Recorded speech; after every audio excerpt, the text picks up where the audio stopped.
Lecture शुरू करने से पहले एक छोटी सी अनाउंसमेंट है आप सभी के लिए। आप ना हमेशा पूछते रहते हो भैया यार इस वाले चैप्टर का लेक्चर ले आओ, उस वाले चैप्टर का लेक्चर ले आओ, इस फलाना चैप्टर का लेक्चर कब लाओगे भैया, प्लीज ये कवर करवा दो। मेरी जान, एक बार तुम जाके चैनल को ना थोड़ा सा खगोला करो। बहुत सारे चैप्टर्स आपके क्लास 9 के कवर हो चुके हैं। Lines and angle, triangle, quadrilateral, circle, number system, polynomials, ये सारे ऐसे चैप्टर हैं जिनके लेक्चर ऑलरेडी डल चुके हैं। तो तेरा खुद का चैनल है, एक बार आके देख लिया कर भैया ने क्या क्या करवा रखा है। कम करवाऊंगा, कम वीडियोस मिलेंगी, पर सारी क्वालिटी वीडियोस मिलेंगी। ये सारे लेक्चर्स वो लेक्चर्स हैं जिसमें मिलियंस में व्यूज हैं, बच्चों ने इनको पढ़ पढ़ के अपने एग्जाम में फोड़ा है। तो एक बार तुम चैनल पे देख लिया करो, जो चैप्टर का लेक्चर नहीं है वो मैं आपके लिए लेके आ जाऊंगा। चलो जल्दी से लेक्चर की तरफ चलते हैं। आ जाओ जल्दी आ जाओ जल्दी आ जाओ।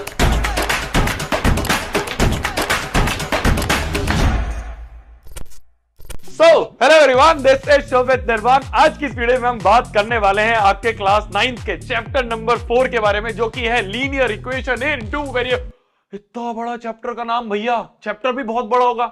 ऐसा मजाक सा चैप्टर है, ऐसा चुन्नू सा चैप्टर है ना, शुरू होते ही खत्म हो जाएगा, पता भी नहीं चलेगा। इस लेवल का आपको पढ़ाने वाला हूं, इतने आसान तरीके से पढ़ाने वाला हूं। बिल्कुल बेसिक से शुरू करेंगे, एडवांस लेवल तक जाएंगे, जिसके बाद तुम चाहे एनसीईआरटी का कोई सवाल उठा लेना, आरडी का, आरएस का, किसी मर्जी बुक का सवाल उठा लेना, हर एक सवाल अच्छे से कर दोगे। उस तरह से हर एक कॉन्सेप्ट को कवर करते हुए मैं इस लेक्चर को पढ़ाने वाला हूं। शुरुआत करते हैं, श्री गणेश करते हैं इस लेक्चर का। सबसे पहले तो कॉपी किताब निकाल लो अपनी और ऊपर हेडिंग लिख लो कि इस साल जो मेरा एम है वो एम है 100/100 लाना है मैथमेटिक्स में। भैया आज तक तो 40 ही नहीं आए, भैया आज तक तो 60 ही नहीं आए, भैया इस साल कैसे 100 ला पाऊंगा। शोभित भैया पढ़ा रहे हैं ना, लेके आएगा। हर एक चीज अच्छे से पढ़ा दूंगा, पूरा लेक्चर में ना मजा आ जाएगा तुम्हें। शुरुआत करते हैं। देखो, एक कॉपी पेन लेके बैठना, सत्संग की तरह मत बैठना कि यार बस शुरू करवा दिया, लेटे लेटे देख लेते हैं, मास्टर कुछ पढ़ाया जा रहा है मैं भी सुन लूंगा। नहीं, ऐसे पढ़ना है, साथ साथ में नोट्स ऐसे बनाने हैं। ये आपको मिल जाएगा, ये जो आपकी पीडीएफ है ये टेलीग्राम पे आपको मिल जाएगी। पॉइंट ये है कि अगर तुमने खुद के साथ में नोट्स बना लिए ना, तो तुम्हें बाद में लेक्चर देखने की जरूरत नहीं पड़ेगी। लेक्चर ऐसे देखो कि एक बार मैंने देख लिया, नोट्स बना लिए, फिर उसके बाद बस उस नोट से रिवीजन करो, क्वेश्चंस की प्रैक्टिस करो। क्या मेरी बात समझ में आ रही है?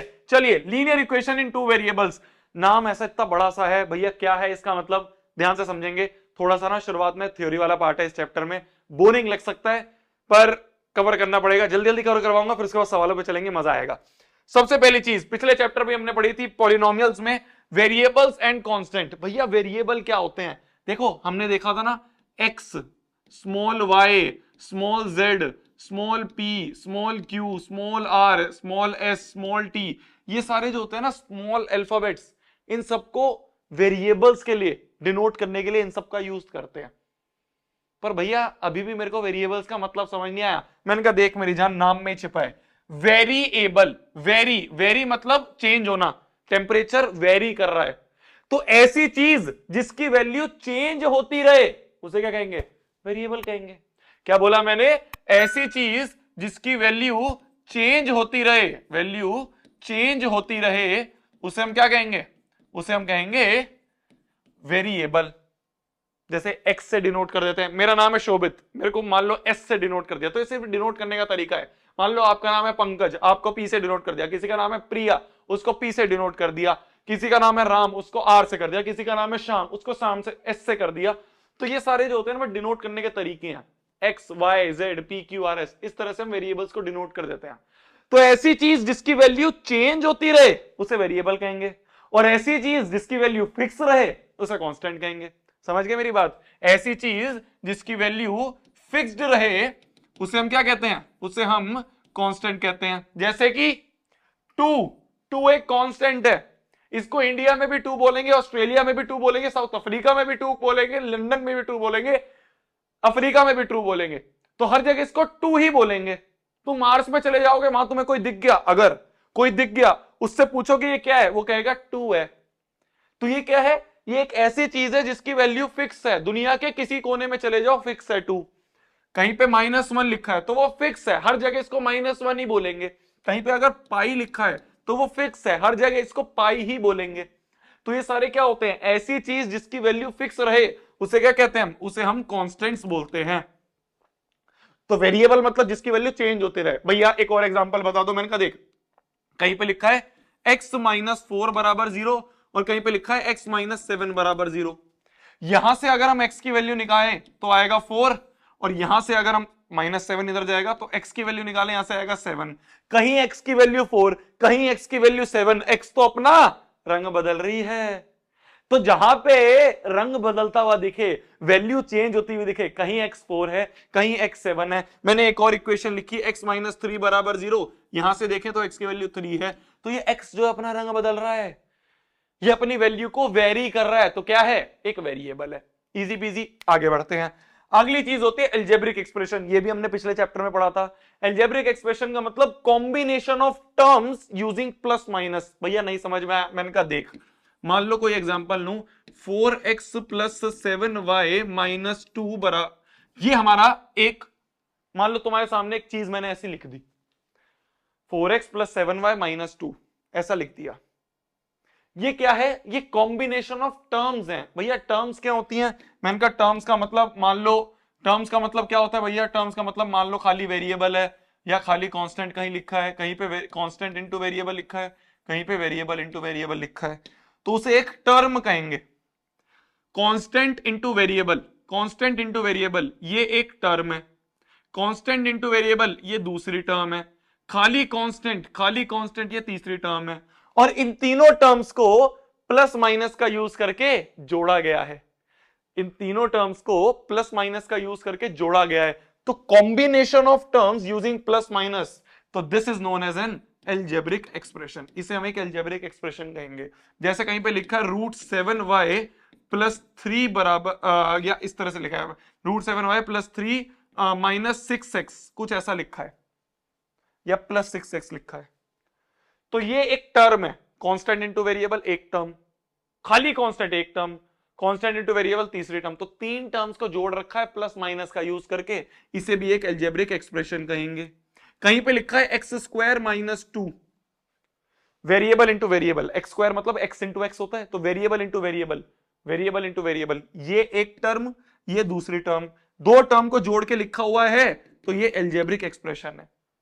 कहीं पे खाली 4 लिखा है, खाली कांस्टेंट लिखा है, ये भी तो एक टर्म है, तो ये भी एक एल्जेब्रिक एक्सप्रेशन है। तो सिंपली टर्म्स को जोड़ दिया, उसे क्या कहेंगे, एल्जेब्रिक एक्सप्रेशन कहेंगे। Easy peasy, combination of terms using plus minus is known as an algebraic expression. इसी एल्जेब्रिक एक्सप्रेशन में अगर तुम्हें कहीं पे इक्वल टू का साइन दिख जाए ना, उसे कहेंगे इक्वेशन। इसी एल्जेब्रिक एक्सप्रेशन में तुम्हें इक्वल टू का साइन दिख जाए ना, उसे कहेंगे एक इक्वेशन। इक्वेशन, इक्वेशन, इक्वे में यहीं पे इक्वल, इक्वल का साइन नाम दिख रहा है, तो इक्वेशन मतलब जहां पे इक्वल टू का साइन आ जाए। तो कहीं पे भी, कहीं पे ऐसे लिखा हुआ है 4x - 3 बराबर 0, तो ये एक एल्जेब्रिक एक्सप्रेशन है, इधर भी एक एल्जेब्रिक एक्सप्रेशन है, इन दोनों को इक्वल टू के साइन से कंपेयर कर रखा है, तो ये क्या है, ये एक इक्वेशन है। सिंपली बस इक्वल टू का साइन दिख जाए तो इक्वेशन कहेंगे। कहीं पे ऐसा लिखा हुआ है 4x² - 3x बराबर 7y - 4, इक्वल टू का साइन है, इक्वेशन है। बस इक्वल टू का साइन देखते इक्वेशन कह दोगे, इक्वल टू का साइन देखते इक्वेशन कह दोगे। x बराबर 4, ये एक इक्वेशन है। तो जहां भी इक्वल टू का साइन दिख जाए उसे क्या कहेंगे, इक्वेशन कहेंगे। तो मेरी जान, अभी तक जो चैप्टर का नाम था उसमें हमने क्या समझ लिया, उसमें हमने इक्वेशन का मतलब समझ लिया।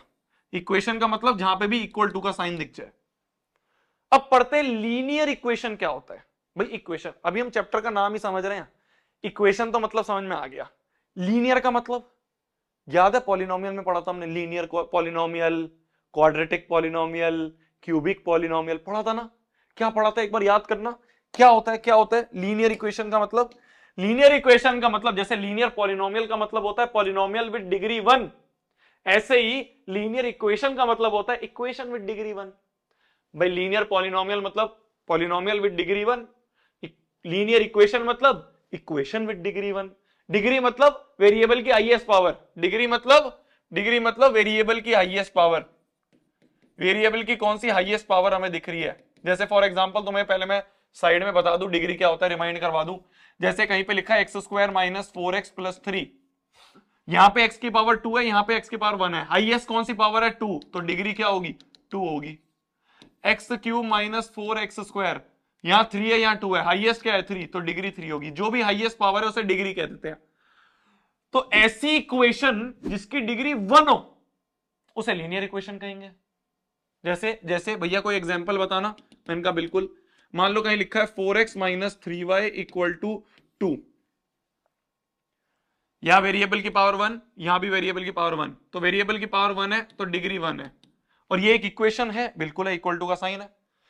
तो डिग्री 1 मतलब लीनियर और इक्वल टू का साइन मतलब इक्वेशन, तो ये एक लीनियर इक्वेशन है। ये एक लीनियर इक्वेशन है। लीनियर y क्योंकि डिग्री 1 है, इक्वेशन y क्योंकि इक्वल टू का साइन है, तो ये एक लीनियर इक्वेशन है। कहीं पर अगर लिखा है 2x बराबर 3, तो डिग्री क्या है? 1 है, बिल्कुल है, इक्वल टू का साइन है, तो डिग्री भी 1 है, इक्वल टू का साइन भी है, तो इसे क्या कह देंगे? Linear equation. लीनियर y क्योंकि डिग्री 1 है, और इक्वेशन क्यों बोला? क्योंकि इक्वल टू का साइन है, तो ये भी एक लीनियर इक्वेशन है। तो जहां भी डिग्री 1 दिख जाए जिस भी इक्वेशन की, उसे क्या कह देंगे? लीनियर इक्वेशन कह देंगे। जिस भी इक्वेशन की डिग्री 1 दिख जाए उसे हम लीनियर इक्वेशन कह देंगे। मैं तुमसे पूछूं 4/x माइनस 3 बराबर 0, क्या ये एक लीनियर इक्वेशन है? सोचो सोचो, ये एक लीनियर इक्वेशन है। इसको अगर हम लिखें तो जो भी अपॉन में होता है वो ऊपर जाता है माइनस साइन के साथ, तो 4x की पावर -1 माइनस 3 बराबर 0। यहां पे डिग्री क्या है? यहां पे डिग्री है -1, तो ये तो लीनियर ही नहीं है, ये तो लीनियर ही नहीं है। अगर लीनियर ही नहीं है तो लीनियर इक्वेशन कैसे हो जाएगी? इक्वेशन तो है पर लीनियर नहीं है, तो ये एक लीनियर इक्वेशन नहीं है। तो सिंपली लीनियर इक्वेशन का मतलब डिग्री 1 हो, इक्वल टू का साइन हो। तो हमने चैप्टर के नाम में क्या क्या चीजें समझ ली? हमने चैप्टर के नाम में लीनियर का मतलब समझ लिया, लीनियर मतलब डिग्री 1, इक्वेशन मतलब इक्वल टू का साइन। बात आती है इन टू वेरिएबल, ये क्या होता है भैया? देखो इसको भी समझते हैं। देखो मेरी जान, पहले वन वेरिएबल समझते हैं। तो linear equation in one variable, one variable मतलब सिर्फ एक वेरिएबल यूज कर लो, वन मतलब सिर्फ एक, ज्यादा नहीं। जैसे खाली मान लो x यूज कर ले, तो खाली x का यूज कर लिया, तो linear equation in one variable है। जैसे 4x माइनस 3 बराबर 2, क्या ये लीनियर है? डिग्री 1 है, बिल्कुल है। क्या ये इक्वेशन है? भाई लीनियर है, बिल्कुल है। क्या ये इक्वेशन है? बिल्कुल है। क्या इसमें वन वेरिएबल है? बिल्कुल है। तो ये लीनियर इक्वेशन इन, ये क्या है? Linear equation in one variable है। कहीं पे लिखा है 4y माइनस 2 इक्वल टू 17, क्या ये लीनियर है? बिल्कुल लीनियर है। क्या ये इक्वेशन है? बिल्कुल है। क्या इसमें सिर्फ एक वेरिएबल है? बिल्कुल एक वेरिएबल है, तो ये भी linear equation in one variable है। कहीं पे अगर लिखा है 4/3z माइनस 2 बराबर 0, क्या ये लीनियर है? बिल्कुल है, लीनियर है। क्या ये इक्वेशन है? बिल्कुल है। क्या इसमें सिर्फ एक वेरिएबल है? z, सिर्फ एक वेरिएबल है, तो linear equation in one variable है। तो अगर मैं पिछली स्लाइड पे भी जाऊं तो इसमें बताओ, इसमें अगर मैं देखूं तो यहां पे दो वेरिएबल है, नहीं, यहां पे सिर्फ एक वेरिएबल है। क्या ये लीनियर है? बिल्कुल है। क्या ये इक्वेशन है? बिल्कुल है। क्या इसमें वन वेरिएबल है? बिल्कुल, तो linear equation in one variable है। इसमें अगर हम देखें, क्या ये लीनियर है? डिग्री 1 है, लीनियर है। क्या ये इक्वेशन भी है? इक्वल टू का साइन है। क्या इसमें एक वेरिएबल है? नहीं नहीं, इसमें टू वेरिएबल है, तो linear equation in two variable है। इसमें अगर हम देखें तो ये तो लीनियर इक्वेशन ही नहीं है, तो इसकी बात ही नहीं। तो linear equation in one variable मतलब सिर्फ एक वेरिएबल हो, linear equation in two variable मतलब दो वेरिएबल हो। जैसे 4x minus 3z equal to 4, क्या ये लीनियर है? बिल्कुल है, भाई 1 है पावर, लीनियर है। क्या ये इक्वेशन है? बिल्कुल है, इक्वल टू का साइन है। क्या इसमें दो वेरिएबल है? एक दो, दो वेरिएबल है, तो linear equation in two variable है। कहीं पे लिखा है, कहीं पे लिखा है √7x माइनस 5y माइनस 2 बराबर 0, क्या ये लीनियर है? भाई x की पावर भी 1, y की पावर भी 1, बिल्कुल लीनियर है। क्या ये इक्वेशन है? बिल्कुल इक्वेशन भी है। क्या इसमें दो वेरिएबल है? x और y दो वेरिएबल है, तो linear equation in two variable है। तो linear equation in two variable जो चैप्टर का नाम था, इसमें तुम्हें हर एक चीज समझ में आ गई है। तुम्हें पता चल गया लीनियर मतलब डिग्री 1, इक्वेशन मतलब इक्वल टू का साइन, और दो वेरिएबल मतलब कोई भी दो वेरिएबल ले लो, जैसे x और y। तो ऐसी इक्वेशन जिसकी डिग्री 1 हो, इक्वल टू का साइन हो और दो वेरिएबल हो, उसे क्या कहेंगे? Linear equation in two variable कहेंगे। यही हमारा चैप्टर का नाम है। अरे क्या मेरी बात समझ में आ गई? थोड़ी सी अंग्रेजी डेफिनेशन भी देख लेते हैं। तो linear equation in two variable, अब देखना अंग्रेजी देखना। हमें तो भैया देखो, अभी तक मैंने तुम्हें समझाया सारा मैथमेटिक्स में, अब थोड़ा सा अंग्रेजी भी समझ लेते हैं, कहीं लिखने को नहीं आएगी। पर भाई एनसीईआरटी में लिखा हुआ है, वो माई बाप है हमारी, पढ़ना पड़ेगा।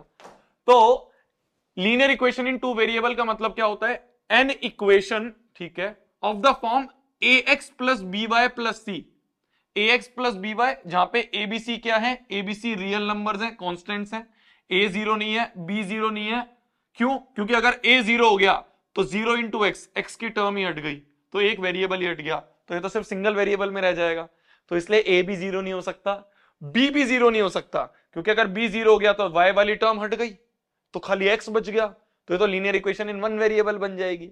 तो इसलिए दोनों के जो कोफिशिएंट्स है, कोफिशिएंट मतलब क्या चिपका हुआ है, एक्स के साथ ए चिपका हुआ है, वाई के साथ बी चिपका हुआ है, तो इन दोनों के कोफिशिएंट जीरो नहीं होने चाहिए, क्योंकि अगर जीरो हो गए, कोई एक भी जीरो हो गया तो वो पूरा एक्स वाली टर्म जीरो हो गई। मान लो जीरो इंटू एक्स लिखा है, zero x plus 2y plus 3 बराबर जीरो, कुछ ऐसा लिखा है, तो जीरो इंटू एक्स जीरो, तो ये तो बन गया 2y प्लस 3 बराबर जीरो, तो ये तो linear equation in one variable बन गई, तो इसलिए ना ये जीरो हो सकता ना ये जीरो हो सकता।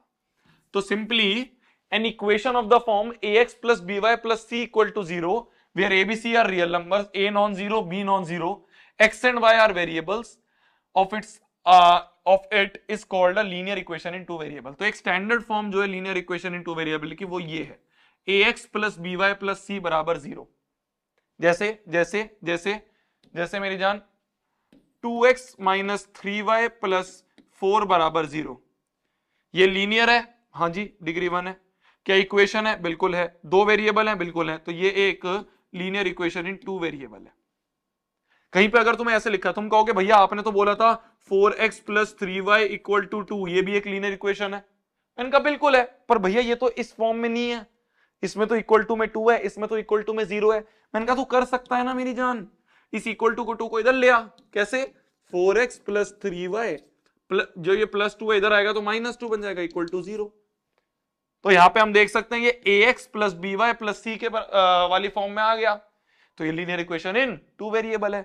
आप पूछोगे भैया इसमें abc क्या है, मैंने कहा a मतलब x के साथ क्या चिपका है 4, b मतलब y के साथ क्या चिपका है 3, c मतलब कांस्टेंट टर्म क्या है -2। साइन के साथ लिखोगे, यहाँ पे प्लस साइन है तो प्लस तो लिखते नहीं है, माइनस है तो जरूर लिखेंगे। भाई a मतलब x के साथ क्या चिपका है, b मतलब y के साथ क्या चिपका है, c मतलब कांस्टेंट टर्म। तो अगर मैं आपसे एक और क्वेश्चन पूछूं, मैं आपसे एक रैंडम क्वेश्चन पूछूं ऐसे ही मेरी जान, मान लो मैं आपसे बोलूं कहीं पे लिखा है 2/3x minus Y equal to 4, तो बताना पहला इसको ax plus by plus c की फॉर्म में कन्वर्ट करो, पहला क्वेश्चन। सेकंड, इसमें a b c की वैल्यू बताओ क्या होंगी। तो पहले तो इसको ax plus by plus c के फॉर्म में कन्वर्ट करते हैं, कैसे करेंगे, प्लस सी इक्वल टू 0, इस स्टैंडर्ड फॉर्म में कन्वर्ट करना है। कैसे करेंगे, कुछ नहीं करना, बस सबको इधर ले आओ, इक्वल टू 0 कर दो। तो सबको इधर ले आए, -4 इक्वल टू 0, ये हो गई जी स्टैंडर्ड फॉर्म में। a मतलब x के साथ क्या चिपका हुआ है, सिंपल ऐसे याद रखो, a मतलब x के साथ क्या चिपका हुआ है, तो x के साथ 2/3 चिपका हुआ है मेरी जान। b मतलब y के साथ क्या चिपका हुआ है, y के साथ -1 चिपका हुआ है। c मतलब कांस्टेंट टर्म क्या है -4 है। तो ये हो गए एबीसी की वैल्यूज। बहुत सारी डेफिनेशन पढ़ ली भैया, दिमाग का ना बिल्कुल ऐसा समझ नहीं आ रहा क्या हो रहा है। मैंने कहा बहुत आसान है, कुछ नहीं है मेरी जान, सिंपल बस ये है कि एक linear equation in two variable का मतलब होता है, लीनियर इक्वेशन मतलब डिग्री 1 होनी चाहिए, इक्वेशन होनी चाहिए और 2 वेरिएबल होनी चाहिए, बस स्टैंडर्ड फॉर्म ये होता है। तो दुनिया वाले तुमसे बोलेंगे स्टैंडर्ड फॉर्म में लिख के दिखाओ, तुम कहोगे यार बड़ी बात, बस इक्वल टू 0 करना है। तो सारी चीजें जो भी लिखी होंगी इक्वल टू के इस तरफ, उसको इधर ले आओ, इक्वल टू 0 कर दो। जितनी भी चीजें इक्वल टू के इस तरफ लिखी हैं उसको इधर ले आओ, इक्वल टू 0 कर दो, बन गई स्टैंडर्ड फॉर्म। एबीसी लिखना है, ए मतलब एक्स के साथ क्या चिपका है, बी मतलब वाई के साथ क्या चिपका है, सी मतलब कांस्टेंट टर्म। तो तुमसे दुनिया वाले ना ऐसे ही सवाल पूछेंगे कि write each of the following equation in the form of ax plus by plus c equal to 0। तो हर एक को पहले तो स्टैंडर्ड फॉर्म में लिखो और abc की वैल्यू निकालो। तो अभी जो मैंने एक क्वेश्चन करवाया ना तुमसे, ये वाला, ये तुमसे बस ये चारों पार्ट्स में पूछा है, तो चारों पार्ट्स में करते हैं। ऐसा करते हैं, 2 करूंगा मैं और 2 करोगे तुम, है ना। तो मैं सेकंड वाला और फोर्थ वाला करूंगा, ये दोनों तुम्हारे होमवर्क रहेंगे। तो मान लो इसको पहले हमें ax plus by plus c बराबर 0 की फॉर्म में लाना है। मतलब हर एक चीज को एलएचएस में ले आओ, इक्वल टू में 0 कर दो, तो हर एक चीज को ले आओ, ये तो ऑलरेडी एलएचएस में है। -3 माइनस √3y इक्वल टू 0। अभी भी y इस तरफ है, y को इधर ले आओ, 4 को इधर ले आओ, तो x माइनस √3y माइनस 4 बराबर 0। ये क्या हो गया, ये हो गया ax plus by plus c की फॉर्म में, वेयर a जो है x के साथ क्या चिपका हुआ है, x के साथ 1 चिपका हुआ है, b मतलब y के साथ क्या चिपका हुआ है, -√3 चिपका हुआ है, c मतलब कांस्टेंट टर्म क्या है, -4 है। तो a b c की वैल्यूज ये हैं। फोर्थ वाला पार्ट करूं तो 2x y को इधर ले -y इक्वल टू 0। तुम कहोगे भैया कांस्टेंट टर्म तो है ही नहीं, c कहां से लिखें, मैंने कहा कुछ नहीं लिखा तो +0 होगा, तो 2x minus y plus 0 equal to 0 होगा, कुछ इस तरह से होगा लिखा हुआ। जहां पे a क्या है, x के साथ क्या चिपका है मेरी जान 2, y b क्या है, y के साथ क्या चिपका है -1, कांस्टेंट क्या टर्म है 0। तो ये हमारे एबीसी की वैल्यूज हो गई। ये तुम्हारी पहली एक्सरसाइज है, बस यही है, बस यही है मजाक। ऐसा तुमसे बोलेगा बताओ एबीसी की वैल्यू क्या है, ax plus by plus c की वैल्यू क्या ये है ना लल्लू, तभी हम इसे कहते हैं एलपी। एलपी मतलब, एलपी का मतलब क्या होता है, एलपी का मतलब होता है लल्लू प्रॉब्लम। कभी ना मेरी जान देखो, कभी भी ना मेरी जान एक बात समझ लेना, मैं तुम्हें थोड़ा सा ऑफ टॉपिक चीज बता रहा हूं। मैंने कोटा में पढ़ाई करी है, कोटा में मैंने इंजीनियरिंग की तैयारी करी, उसके बाद मेरा IIIT वडोदरा में हो गया था। मैंने एक चीज जो सीखी है वो ये है कि हर चीज डिपेंड करती है तुम्हारे माइंडसेट पे। अगर तुम क्वेश्चन को देख के कहोगे बहुत मुश्किल क्वेश्चन है यार, समझ नहीं आ रहा क्या करेंगे, तो गारंटी है तेरे से वो क्वेश्चन नहीं बनेगा। पर तुम क्वेश्चन को देखते ही, मान लो तुमसे नहीं हो रहा, मान लो तुम्हारा दिमाग ब्लैंक हो गया है, फिर भी तुम अपने माइंड को बोल रहे हो जाएगा। मैंने देखा है टॉपर्स को, मैं खुद बता रहा हूं, मैंने टॉपर्स को देखा है। मैं बहुत हड़बड़ाता था, कुछ क्वेश्चन नहीं होते थे तो मैं जाता था टॉपर के पास कि प्लीज यार बता दे, वो कहता था हो जाएगा यार, आसान है, कुछ नहीं है। उसने अभी पढ़ा भी नहीं है क्वेश्चन, वो पहले ही बोल रहा है हो जाएगा यार, आसान है, कुछ नहीं है। क्यों? क्योंकि वो पहले अपने माइंड को सेट कर रहा है, माइंड को बोल रहा है। जब तुम अपने इसको माइंड को समझा दोगे ना बहुत आसान है, तो शायद अगर तुमसे वो नहीं भी बनता होगा ना तब भी बन जाएगा। तो इसलिए हर प्रॉब्लम क्या है, लल्लू प्रॉब्लम है, एलपी है। समझ गए? नेक्स्ट क्वेश्चन पे आते हैं। नेक्स्ट क्वेश्चन कहता है which of the following is linear equation in 2 variable. बताओ कौन सी लीनियर इक्वेशन इन 2 वेरिएबल है, चेक करना है। इसमें देखें तो पहला है √x plus 2√y equal to 3। Linear मतलब डिग्री 1 होनी चाहिए भाई, लीनियर इक्वेशन इन 2 वेरिएबल मतलब लीनियर मतलब डिग्री 2 होनी चाहिए। ये इक्वेशन तो है पर डिग्री क्या है इसकी, √2 मतलब x की पावर में 1/2, √y मतलब y की पावर में 1/2 इक्वल टू 3। यहां तो डिग्री क्या है, यहां तो डिग्री हाफ है, तो ये तो लीनियर ही नहीं है। लीनियर नहीं है तो लीनियर इक्वेशन कैसे बोल देंगे, नहीं है जी। इसमें देखें तो 3/x plus 2/y minus 1 equal to 0, बिल्कुल वैसे ही क्वेश्चन जो अभी हमने थोड़ी देर पहले करा। ये है 3x की पावर में -1, 2y की पावर में -1 और -1 बराबर 0। यहां पे डिग्री जो है ये नॉट इक्वल टू 1 है, तो नॉट अ लीनियर इक्वेशन, कोई लीनियर इक्वेशन ही नहीं है, तो आगे की बात ही खत्म। 3x² plus 4y equal to 2, यहां पे हम दिख रहे हैं डिग्री जो है वो 2 है, तो ये तो लीनियर ही नहीं है, ये भी बात खत्म। इसमें देखें तो 2x plus 3y equal to 1, linear है, बिल्कुल है भाई, डिग्री 1 है दोनों की। इक्वेशन है, बिल्कुल है, 2 वेरिएबल है, हाँ जी, तो लीनियर इक्वेशन इन 2 वेरिएबल ही है। तो सिर्फ फोर्थ वाला पार्ट जो है ये एक लीनियर इक्वेशन इन 2 वेरिएबल है। इजी पीजी, मतलब ये है, बस मजाक है, कुछ नहीं है, बस यही है कि बताओ ax प्लस by में abc की वैल्यू क्या है, फिर तुमसे बोलेगा बताओ लीनियर इक्वेशन क्या है। Write each of the following as linear equation in 2 variable. हमें बताना है इन सबको लीनियर इक्वेशन इन 2 वेरिएबल के फॉर्म में लिख के, 2 मैं करूंगा 2 तुम करोगे। जैसे इसको लिखे तो x बराबर -5 है, तो ये एक लीनियर इक्वेशन इन 2 वेरिएबल की फॉर्म में इसको कन्वर्ट करना है as an equation in 2 variable. ठीक है जी, तो देखो यहां पे x बराबर -5 है, तो इसको तो ऐसे ही लिख पाएंगे, या तो ये x प्लस 5 बराबर 0 है, जहां पे y के साथ जो टर्म है वो 0 है, भाई y वाली टर्म नहीं है ना, तो वहां 0 होगा, तो 0y प्लस 5 बराबर 0। ये कुछ इस तरह से लिख सकते हैं, कुछ इस तरह से हम लिख सकते हैं इसको लीनियर इक्वेशन इन 2 वेरिएबल में। वैसे 0 लिखना तो वैसे ही पॉसिबल नहीं है, पर वो बोल रहा है लिख के दिखाओ, तो लिख दिया जी। इसमें ये बोल रहा है y बराबर 2 में, तो यहाँ x नहीं है, तो x के साथ जो कोफिशिएंट होगा वो 0 होगा, तो 0x प्लस y माइनस 2 बराबर 0 लिख दिया। तो इस तरह से करके हम इसको लिख सकते हैं। इसको अगर हम देखें तो 2x बराबर 3 है, y वाली टर्म नहीं है तो y के साथ 0 होगा, तो 0y माइनस 3 बराबर 0।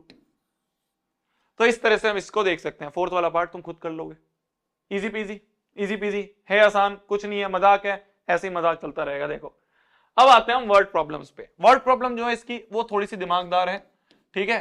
10th में आके ये थोड़ी सी और बड़ी बन जाती हैं, पर 9th में बहुत आसान सी हैं, तो इसलिए बस समझना कि कैसे बनाना है। मैं तुम्हें तरीका बताऊंगा वर्ड प्रॉब्लम कैसे सॉल्व करनी है, कैसे इसकी इक्वेशन बनानी है, उसके बाद तुमसे हो जाएगा, ठीक है। ध्यान से देखो, थोड़ा सा फोकस करना। ये इस पूरे चैप्टर का थोड़ा सा दिमाग वाला पार्ट है, इसके बाद कहीं दिमाग नहीं लग रहा, तो इस पर थोड़ा सा फोकस करना मेरी जान, ठीक है।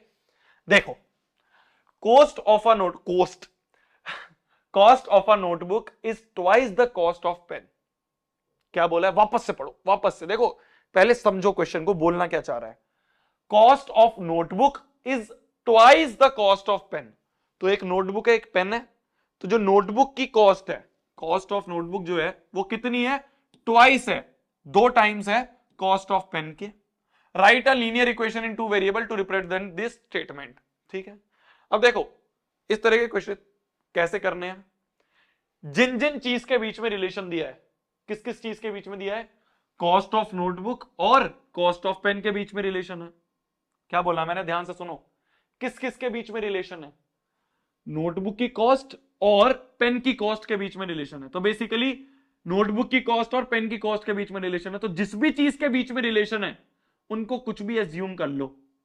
क्या बोला मैंने एज्यूम करा लेट मतलब मैंने कुछ एज्यूम करा, लेट कॉस्ट ऑफ नोटबुक, मैंने मान लिया, भाई मुझे नहीं पता, भाई मेरे को नहीं पता क्या है कॉस्ट ऑफ नोटबुक, तो मैंने मान लिया late cost of notebook is ₹X and cost of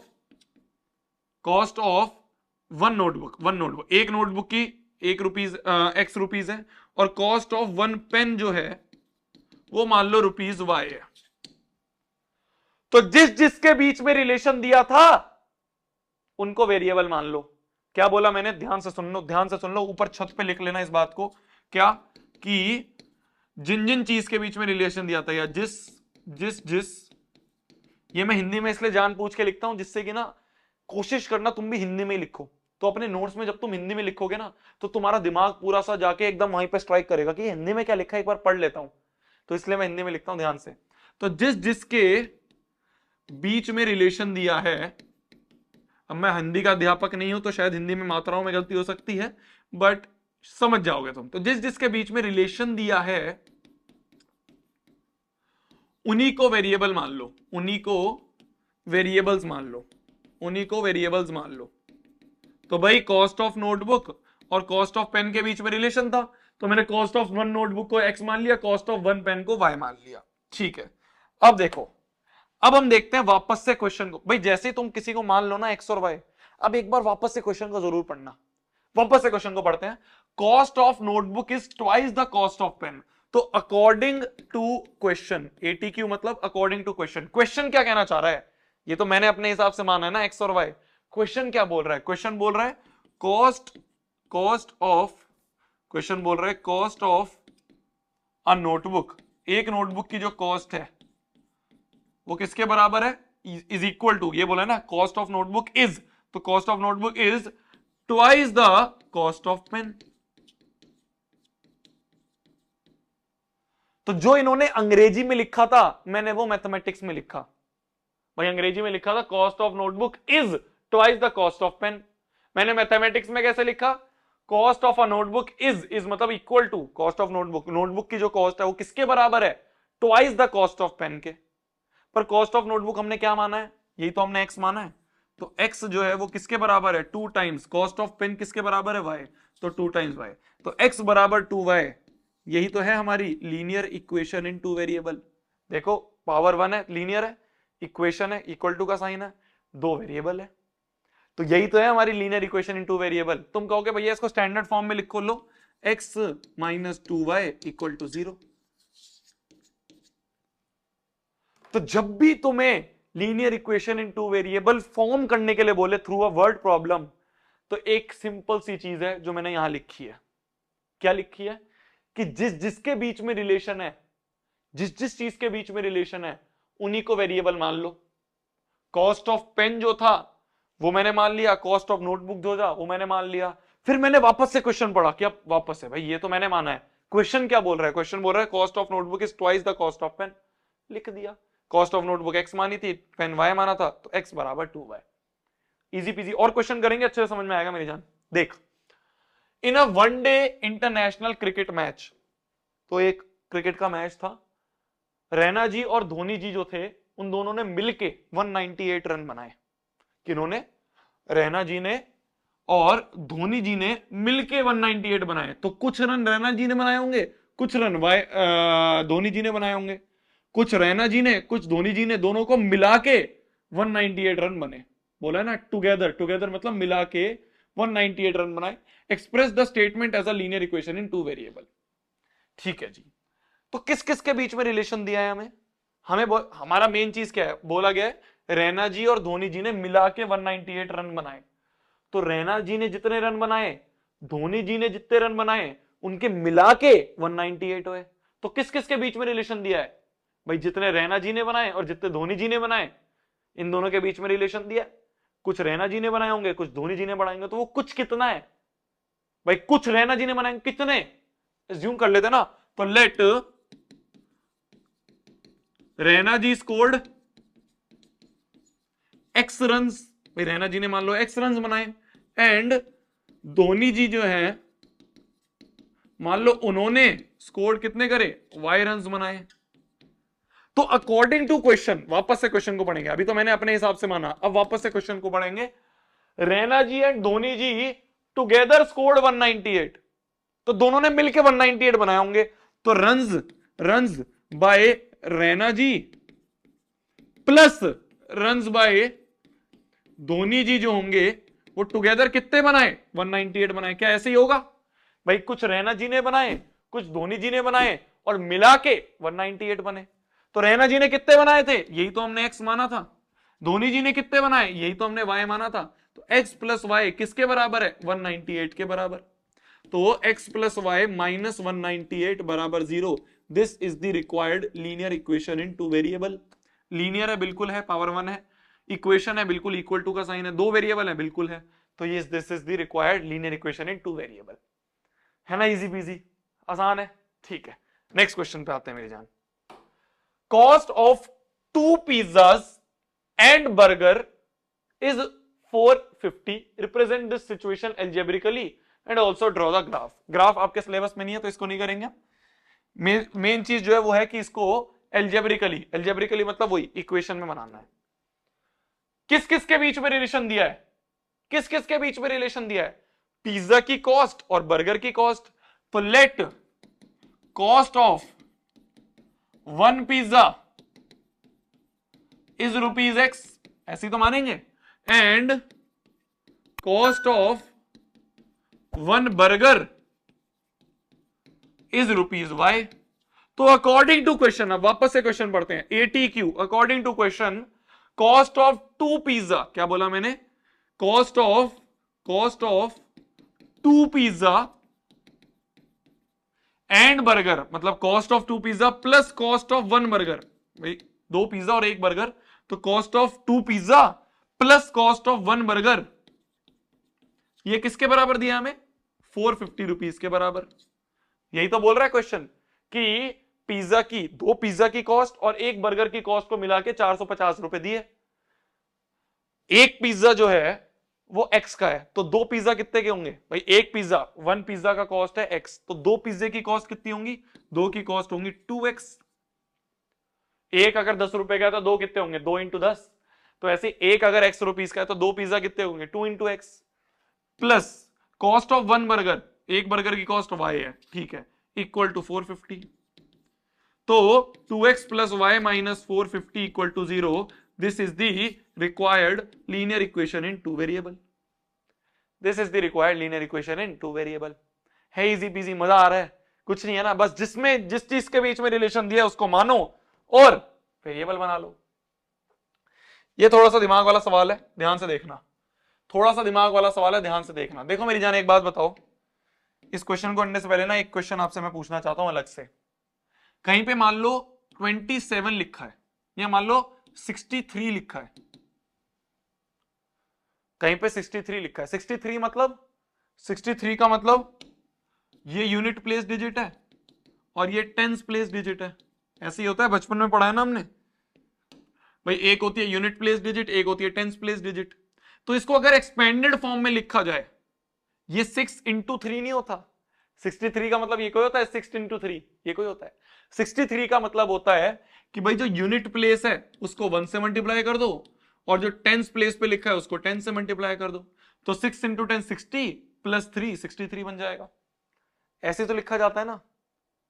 तो किसी नंबर को लिखने का क्या तरीका होता है, अगर उसकी यूनिट प्लेस और टेंस प्लेस पता है, कैसे लिखोगे? मान लो ऐसा कुछ नहीं दिया तुम्हें, मान लो दे दिया, मान लो तुम्हें ऐसे बोल दिया, मान लो तुम्हें ऐसे बोल दूं मैं कि form a number in which unit place की जो डिजिट है वो मान लो 4 है और टेंस प्लेस की जो डिजिट है, टेंस प्लेस की डिजिट मान लो 7 है। तो तुमसे बोल रहा है एक नंबर फॉर्म करके बताओ, तुम कैसे फॉर्म करोगे? यूनिट प्लेस की डिजिट 4 है तो जो यूनिट प्लेस पे उसको 1 से मल्टीप्लाई और जो टेंस प्लेस पे उसको 10 से मल्टीप्लाई। तो नंबर क्या होगा? 7 into 10 is 70 plus 4 is equal to 74। तो जब भी तुम्हें नंबर फॉर्म करना पड़ेगा तुम कैसे करोगे? ऐसे नंबर फॉर्म करोगे। तुम्हें जब भी नंबर फॉर्म करना पड़ेगा तुम ऐसे नंबर फॉर्म करोगे। याद है ये चीज, बचपन में पढ़ी थी। ठीक है, ठीक है जी, ठीक है जी। तो जब भी तुम्हें कुछ इस तरह से दिया होगा कि यूनिट प्लेस पे ये है, टेंस प्लेस पे ये है, तो तुम इस तरह से अपना नंबर फॉर्म कर सकते हो। इजी बीजी है। यूनिट प्लेस नंबर पता है, टेंस प्लेस पता है, तो यूनिट वाला यूनिट से मल्टीप्लाई, टेंस वाला 10 से मल्टीप्लाई, लिख दोगे।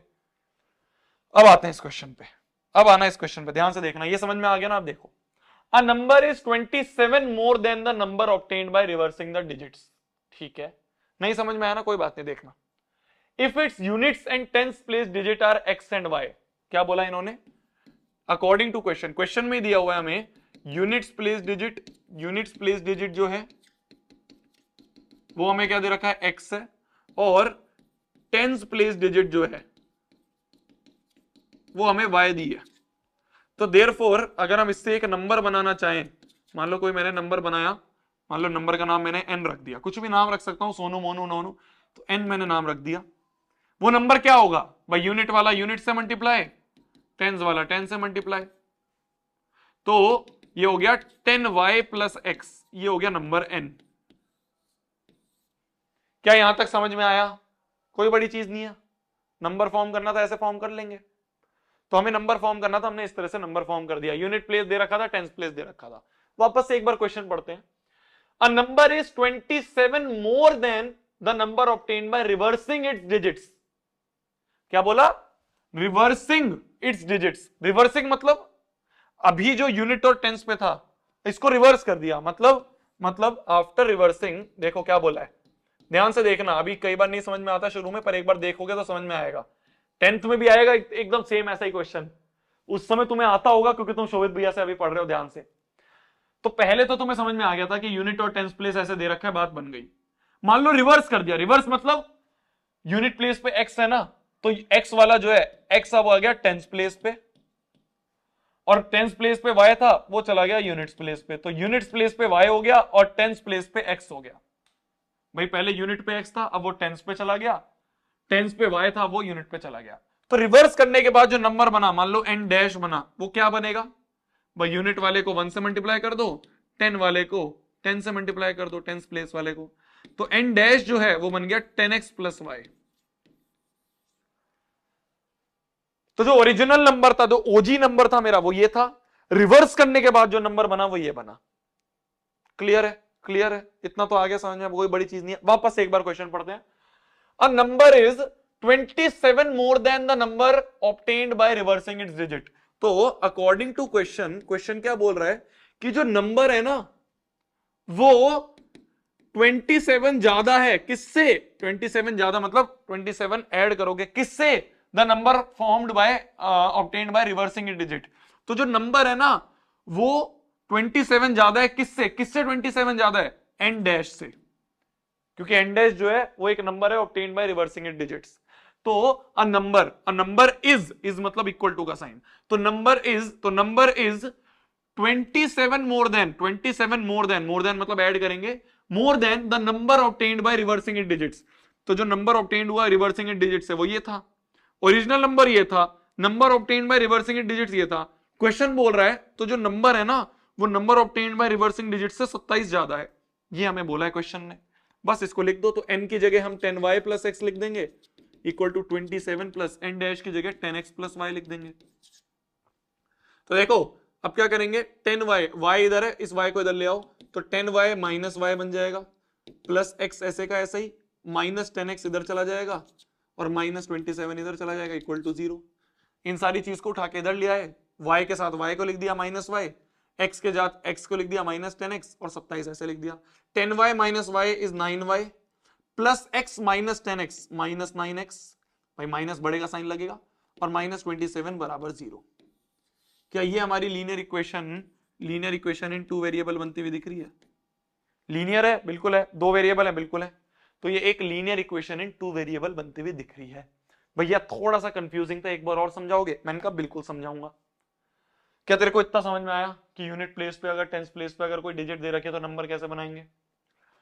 क्वेश्चन बोल रहा था if its units and tens place digit are x and y respectively, तो यूनिट प्लेस पे एक्स दिया था, टेंस प्लेस पे वाई दिया था, मैंने नंबर बना लिया। यहां तक भी समझ में आया तुम्हें? ठीक है।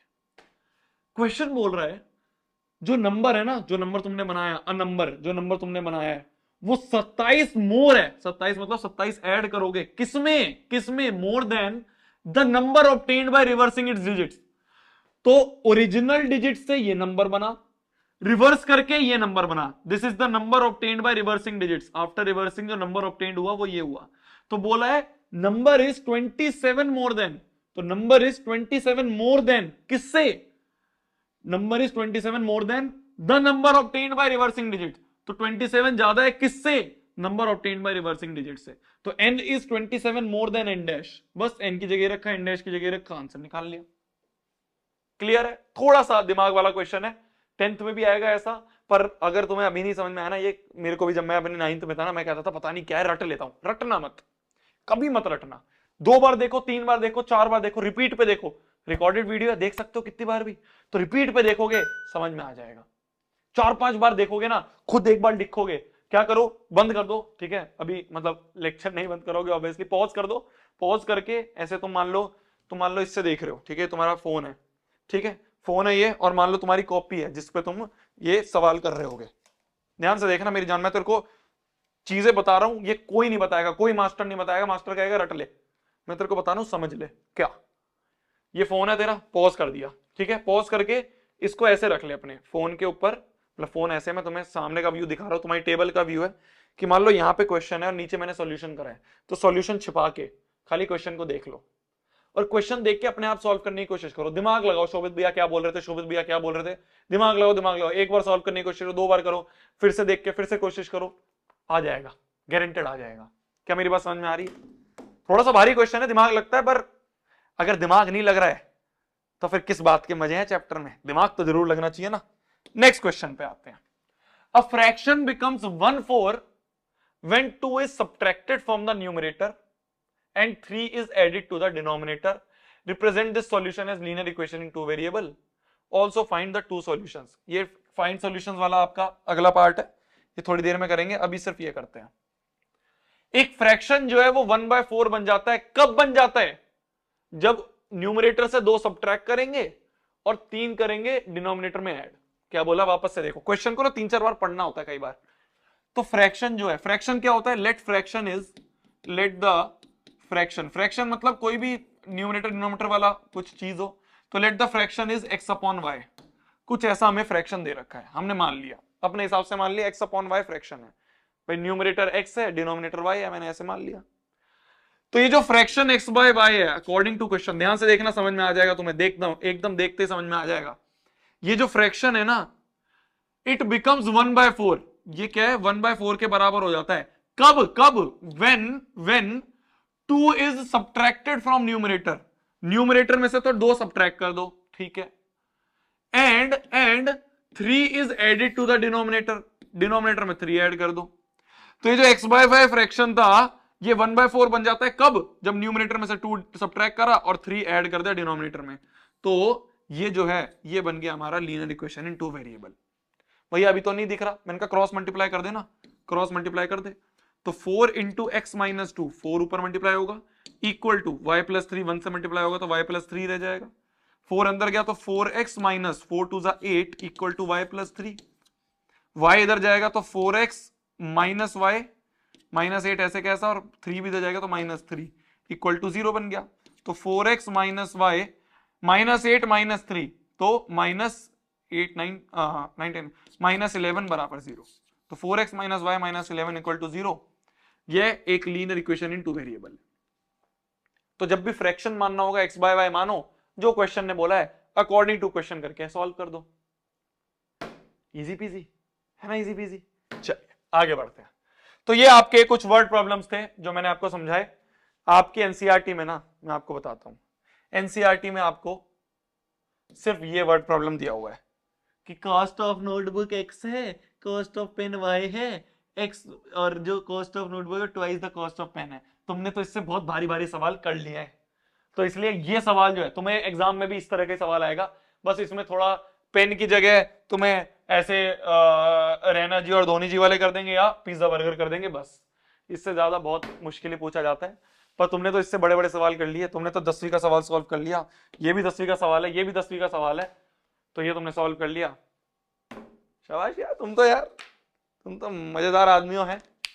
ऐसे ही करते हैं यार। देखो शोभित भैया की क्लास में क्या है ना, मौज में रहना होता है, चीजें आसान वाली भी करेंगे मुश्किल भी करेंगे। अब तुमने ये मुश्किल कर ली तो तुम्हें ये आसान वाली बहुत लल्लू लग रही है ना, ये आसान वाली तुम्हें बहुत लल्लू लग रही है कि भैया ये बस ये पूछा जाएगा, ये तो भैया मैं आंख बंद करके कर दूंगा। यही तो मैं चाहता हूं कि तू आंख बंद करके क्वेश्चन कर दे, इस लेवल का पढ़ाना चाहता हूं, और उस लेवल का तू अब पढ़ रहा है। समझ में आ रही है मेरी बात? इस तरह के क्वेश्चन तेरे से एग्जाम में पूछे जाएंगे, और ये तो तू आंख बंद करके कर देगा, क्योंकि तूने इससे बहुत भारी भारी क्वेश्चन, ये वाले भारी भारी question, unit place, tens place वाला, फ्रैक्शन वाला भारी भारी क्वेश्चन कर रखे हैं, तो लल्लू प्रॉब्लम तो तू आंख बंद करके कर देगा। यही मोटिव था, यही गोल था इस लेक्चर को बनाने का, जो पूरा हो रहा है। आगे बढ़ते हैं। Solution of linear equation in 2 variable. अब हमें क्या निकालना है? अब हमें सॉल्यूशन निकालना है। सॉल्यूशन का मतलब भैया, सॉल्यूशन का मतलब क्या होता है भैया? मैंने कहा बता रहा हूं ना, लाइन तो डाल ले दे यार, सीधी लाइन नहीं डल रही एक तो। हाँ, तो लीनियर इक्वेशन इन 2 वेरिएबल है, मान लो कोई भी लीनियर इक्वेशन इन 2 वेरिएबल है, मान लो है 2x माइनस वाई प्लस 4 बराबर 0। ये एक लीनियर इक्वेशन इन 2 वेरिएबल हमें दे रखी है। सॉल्यूशन का मतलब क्या होता है भैया? ये सॉल्यूशन का मतलब क्या होता है? सॉल्यूशन का मतलब होता है एक्स और वाई की वैल्यू। अरे एक्स और वाई की वैल्यू ही सॉल्यूशन होता है, एक्स और वाई की वैल्यू को ही सॉल्यूशन कहते हैं। तो तुम्हें एक्स और वाई की वैल्यू निकालनी है। ये एक लीनियर इक्वेशन इन 2 वेरिएबल है भाई, लीनियर है, इक्वेशन है, 2 वेरिएबल है, ऐसे चेक करा करो। तो ये एक लीनियर इक्वेशन इन 2 वेरिएबल है, इनके सॉल्यूशन निकालने हैं, मतलब एक्स और वाई की वैल्यू निकालनी है। एक तरीका है निकालने का, बहुत आसान है, समझ जाओगे मजा आ जाएगा। क्या है? मान लो तुमसे बोले एक सॉल्यूशन निकाल के दिखाओ, मतलब एक्स की एक वैल्यू निकाल दो, वाई की एक वैल्यू निकाल के दिखा दो। तुम कहोगे बहुत आसान है, देखो कैसे निकालते हैं सॉल्यूशन, स्टेप्स देखना। पहले एक्स को कुछ भी मान लो, उसके हिसाब से वाई निकाल दो। क्या बोला मैंने? किसी एक को कुछ भी मान लो, जो तुम्हारा मन करे, जो तुम्हारा मन करे वो मान लो। किसी एक वेरिएबल को कुछ भी मान लो, उसको पुट करके दूसरा निकाल दो। क्या बोला मैंने? मान लो मैं लेट एक्स की वैल्यू 0 बोल दूं, तो एक्स बराबर 0 पुट कर दे, पुट इन इक्वेशन में पुट कर दे, तो एक्स की जगह 0 रख दो, तो 2 into 0 minus y plus 4 equal to 0। ये है, ठीक है। 2 into 0 0 minus y plus 4 equal to 0, तो यहां से वाई की वैल्यू आ गई 4। तो वन सॉल्यूशन, तो एक सॉल्यूशन जो होगा इस linear equation, solution of this linear equation in 2 variable क्या होगा? 0,4। एक्स की ये वैल्यू है और वाई की ये वैल्यू है, ऐसे लिखते हैं ना, एक्स कॉमा वाई करके लिखते हैं ना, जब भी लिखना होता है एक्स कॉमा वाई करके लिखते हैं। तो 0,4 इसका एक सॉल्यूशन है। तुम कहोगे भैया आपने 0 इसको क्यों माना? मान लो वाई को 0 मान लूं, मैंने कहा बिल्कुल वाई को भी मान सकता है। तो y को 0 मान लिया, तो 2x minus 0 plus 4 equal to 0। तो यहां से देखें तो 2x प्लस 4 इक्वल टू 0, तो 2x बराबर -4, तो x बराबर -2। तो यहां से तो भैया x की वैल्यू -2, x पहले लिखते हैं और y बाद में लिखते हैं। तो यहां से तो जो सॉल्यूशन मिल रहा है हमें वो -2,0 मिल रहा है। मैंने कहा हाँ ये भी एक सॉल्यूशन है। अच्छा भैया ये भी एक सॉल्यूशन है, तो ये क्या था? मैंने कहा ये भी एक सॉल्यूशन है। अच्छा भैया एक बात बताओ, मान लो मैं x की जगह 0 मान रहे हो ना आप, तो मैं x की जगह मान लो 1/2 मान लू, 1/2 मान लू। तो मैंने कहा बिल्कुल मान ले। तो x की जगह 1/2 रखोगे तो 2 × 1/2 minus y plus 4 equal to 0। 2 × 1/2 2 से 2 गया तो 1 minus y plus 4 equal to 0। 1 + 4 5, तो minus y plus 5 equal to 0, तो y की वैल्यू आ गई 5। तो भैया यहां से जो सॉल्यूशन हुआ है x की वैल्यू 1/2 और y की वैल्यू 5, तो ये तो कुछ अलग आ रहा है भैया, क्या ये भी एक सॉल्यूशन है? मैंने कहा हाँ। तो ऐसे तो भैया मैं x की जगह कुछ भी रख दूं y की वैल्यू निकल जाएगी, या y की जगह कुछ भी रख दूं x की वैल्यू निकल जाएगी। मैंने कहा हाँ, यही तो करना है, इसे ही कहते हैं सॉल्यूशन। तो ऐसे तो भैया लीनियर इक्वेशन इन 2 वेरिएबल के इनफाइनाइटली मेनी सॉल्यूशन बन जाएंगे। मैंने कहा हाँ यही तो पॉइंट है कि लीनियर इक्वेशन इन 2 वेरिएबल, अगर तुम्हारे सामने कोई भी एक लीनियर इक्वेशन इन 2 वेरिएबल रखी हुई है तो उसके इनफाइनाइटली मेनी सॉल्यूशन है। किसी एक को कुछ भी मानो, उसके हिसाब से दूसरा निकाल दो, साथ में रख दो, सॉल्यूशन है। क्या बोला मैंने भाई? किसी एक को कुछ भी मान लो, मैंने x को कुछ भी माना, y निकला, साथ में रख दिया, ये एक सॉल्यूशन है। मैंने y को कुछ भी माना, x निकला, साथ में रख दिया, ये एक सॉल्यूशन है। मैंने x को कुछ भी माना, y निकला, ये एक सॉल्यूशन है। तो ये तो 3 सॉल्यूशन है। ऐसे कुछ भी मानते रहो, इनफाइनाइटली मेनी सॉल्यूशंस बन जाएंगे। तो सॉल्यूशंस का मतलब क्या होता है? सॉल्यूशंस का मतलब x और y की वैल्यू जो इस इक्वेशन को सेटिस्फाई करे। अब देखो ये 0,4 अगर तुम इसमें रखोगे ना तो इक्वेशन सेटिस्फाई हो जाएगी। क्या बोल रहे हो भैया? इक्वेशन सेटिस्फाई हो जाएगी। सेटिस्फाई मतलब LHS बराबर RHS बन जाएगा।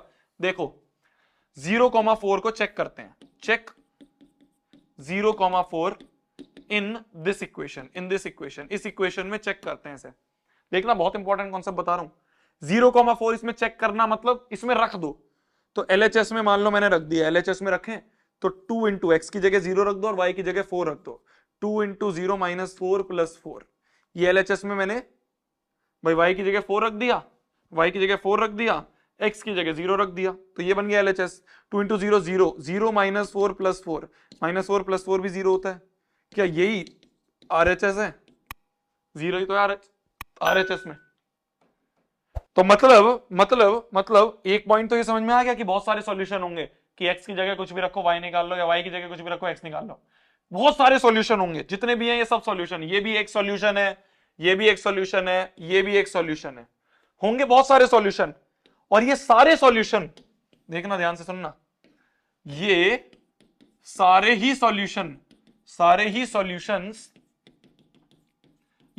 सॉल्यूशंस लिखा है मैंने, मतलब बहुत सारे सॉल्यूशंस।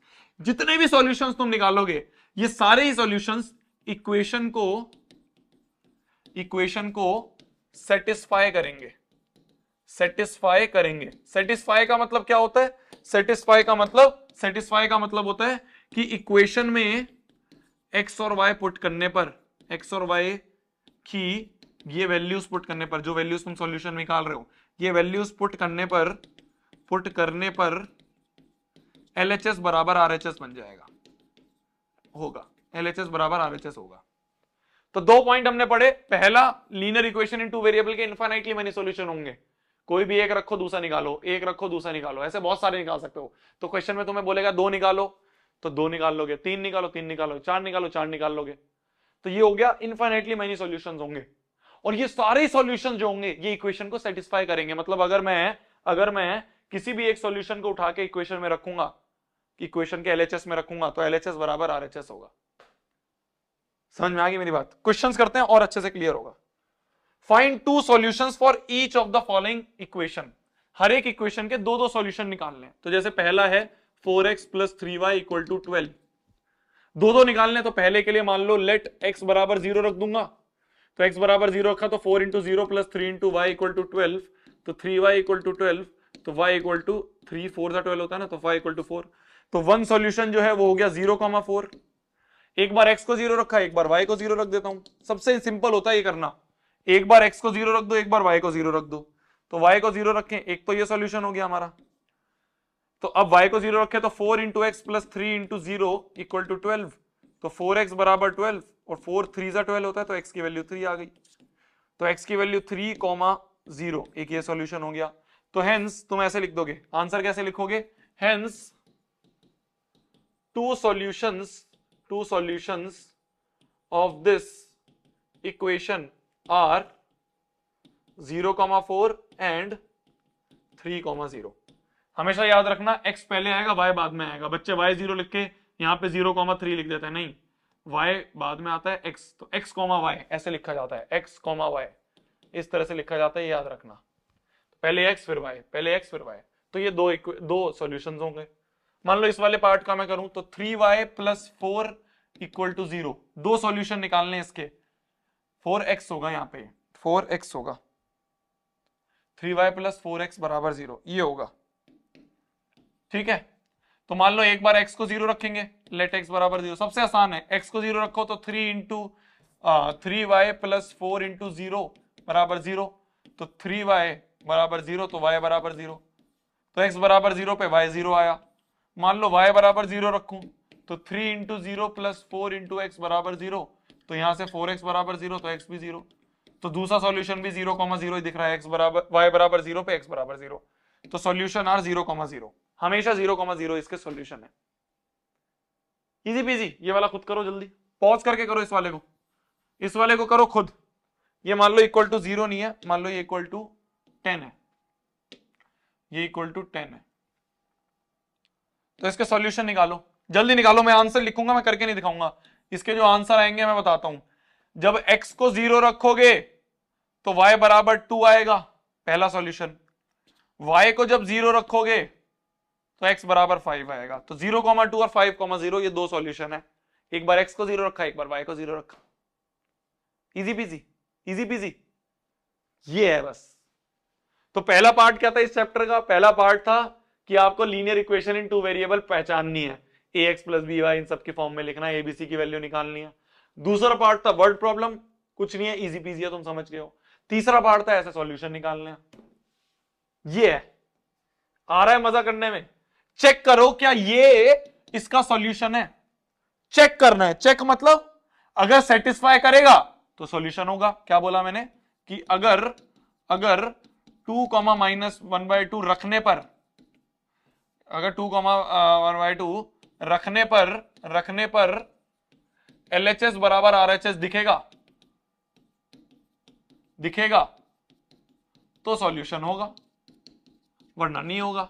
तो हम क्या करें, हम क्या करेंगे कि पुट 2, -1/2 इन LHS, LHS में रखते हैं, LHS में होंगे, LHS में रखेंगे तो 2 प्लस -1/2 अपॉन में 2, ये है LHS, ऐसा दिख रहा है हमें, ठीक है ना, कुछ ऐसा सा दिख रहा है हमें LHS। तो इसको अगर हम लें तो ये हो गया 2 -1/2, नीचे जाएगा तो 1/4 बन गया। LCM ले लें तो 2 4 जा 8 -1, तो ये बन गया 7/4। क्या ये RHS के बराबर है? RHS में 4 है, ये 7/4 बन रहा है। तो since LHS is not equal to RHS, therefore it is not a solution, it is not a solution. Easy peasy. Last question, check whether this is a solution or not. Last नहीं है, second last है, check करना है। तो इसको इसमें put कर देते हैं, कैसे पुट करेंगे? x की जगह √2 रख दो, प्लस √2 इंटू y की जगह भी √2 रख दो, मतलब √2 की माइनस √1 √2 रख दो। ये LHS कर दिया मैंने। x की जगह √2, y की जगह माइनस √2 रख दिया। √2 इंटू √2 2 होता है, √2 इंटू √2 2 होता है, पर माइनस का साइन है तो माइनस आएगा 2। √2 इंटू √2 2, √2 इंटू √2 2 और माइनस का साइन आ गया, 2 - 2 इक्वल टू 0। क्या यही RHS है? हाँ जी, यही RHS के बराबर है। तो since LHS is equal to RHS, therefore it is a solution. ये इसका सॉल्यूशन है, बस सेटिस्फाई करना है। अगर हो रहा है बढ़िया, नहीं हो रहा तो सॉल्यूशन नहीं है। अब इस तरह का एक और सवाल आता है, find the value of k की वैल्यू फाइंड करनी है इफ x बराबर 2 और y बराबर 1 is a solution of this. तो k की वैल्यू बताओ। तो देखो कॉन्सेप्ट समझो, अगर ये इसका सॉल्यूशन है, इफ x बराबर 2 y बराबर 1 is a solution of 2x plus 3y equal to k। अगर ये इसका सॉल्यूशन है, अगर ये इसका सॉल्यूशन है, मतलब if this is a solution then it will satisfy the equation. ये सेटिस्फाई करेगा इक्वेशन को। सेटिस्फाई मतलब पुट कर दो। तो देयरफॉर पुटिंग x बराबर 2 एंड y बराबर 1 इन द इक्वेशन में पुट कर दो। तो x की जगह 2 रख दो, तो 2 इंटू 2 प्लस 3 इंटू y की जगह भी y की जगह 1 रख दो equal to k। 2 2 4 plus 3 equal to k। तो यहां से k की वैल्यू क्या आई? 4 प्लस 3 7। तो अगर ये इसका सॉल्यूशन है मतलब सेटिस्फाई करेगा। तो सिंपल सी चीज, जो दो लाइन मैंने आपको लिखवाई वो समझ में आनी चाहिए। एक तो बहुत सारे सॉल्यूशन होंगे और जो सॉल्यूशन होंगे वो सेटिस्फाई करेंगे। तो सेटिस्फाई करवा दो, k की वैल्यू निकाल दो। तो आपको जितने भी सवाल होंगे ना इस चैप्टर से, एक तो वर्ड प्रॉब्लम से थोड़ा मुश्किल सवाल बोला जाता है। मुश्किल मतलब दिमाग लग रहा है, क्योंकि और सब में दिमाग नहीं लगता है। ये बहुत आसान लल्लू चैप्टर है, पर इसका बस लल्लू में भी जो मुश्किल है वो ये है कि वर्ड प्रॉब्लम पूछ लिया जाएगा तो कहेंगे अरे मुश्किल हो गया, या मान लो ऐसे k की वैल्यू निकलवाएंगे अरे मुश्किल हो गया। पर ये भी बहुत आसान है, ये भी बहुत आसान है। k की वैल्यू निकालनी है, सेटिस्फाई करो, जो बोल रखा है पुट कर दो, आंसर निकलेगा। जो बोल रखा है सॉल्यूशन है पुट कर दो, आंसर निकलेगा। ये इस पूरे चैप्टर का सार है। तब तक के लिए भाई पढ़ना है, फोड़ना है, कहर मचा देना, आग लगा देनी, आपका चैप्टर कंप्लीट हो गया है। यही था बस चैप्टर में, जाके अपनी एनसीईआरटी सॉल्व करो। मिलते हैं अगली वीडियो में। बताओ कमेंट सेक्शन में कौन सा चैप्टर चाहिए। इसी तरह का धमाकेदार चैप्टर लेके आते हैं, धमाकेदार लेक्चर लेके आते हैं। तुम्हें लग रहा होगा भैया बस इतने से क्वेश्चंस हो गया चैप्टर? हाँ हो गया, सारे हो जाएंगे। एनसीईआरटी उठा लो, आरडी उठा लो, आरएस उठा लो, प्रीवियस ईयर के पेपर उठा लो, इस चैप्टर के सारे सवाल हो जाएंगे गारंटेड। जल्दी जाके करो। बाय बाय, मिलते हैं अगली वीडियो में। Bye bye, all the best. Bye bye bye bye, मिलते हैं। Bye bye bye bye. इतना सामान रखा है, मेरे को कैमरा तक आना है। बाय।